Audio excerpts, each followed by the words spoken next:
యువతకి గాంజా పట్ల అవగాహన కల్పించాలి.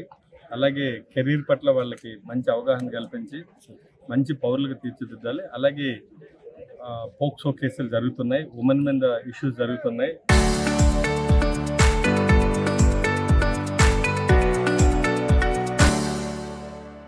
వాళ్ళకి అవగాహన కల్పించాలనే ఉద్దేశంతో, అలాగే సైబర్ క్రైమ్, రోడ్ యాక్సిడెంట్స్, అలాగే ఈ అన్నిటి మీద అవగాహన కల్పించే ఉద్దేశంలో భాగంగా ఈరోజు మెంటాడ మండల్ హెడ్ క్వార్టర్లో మనం ఈ యొక్క వాలీబాల్ టోర్నమెంట్ యువతకి యువతే ముందుకు తీసుకెళ్ళాలి ఆదర్శాలన్నీ కూడా. అలాగే పోలీస్ శాఖ కూడా వాళ్ళతో మమేకమై వాళ్ళ ద్వారా గ్రామాల్లో అవగాహన కల్పించాలనే ఉద్దేశంతో వాళ్ళందరూ కూడా పోలీసులతో అనుసంధానం చేస్తూ ఈరోజు యొక్క వాలీబాల్ టోర్నమెంట్ దాదాపు 21 టీంలు ఈ మండలం నుంచి హాజరయ్యాయి.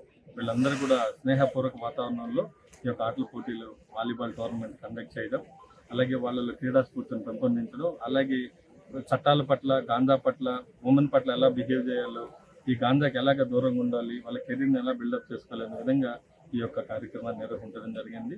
అలాగే మెంటాడ ప్రజలు, అలాగే మా పోలీస్ శాఖ అంతా కూడా యూత్ అంతా కూడా కలిపి ప్రోగ్రామ్ చేస్తున్నారు. Thank you.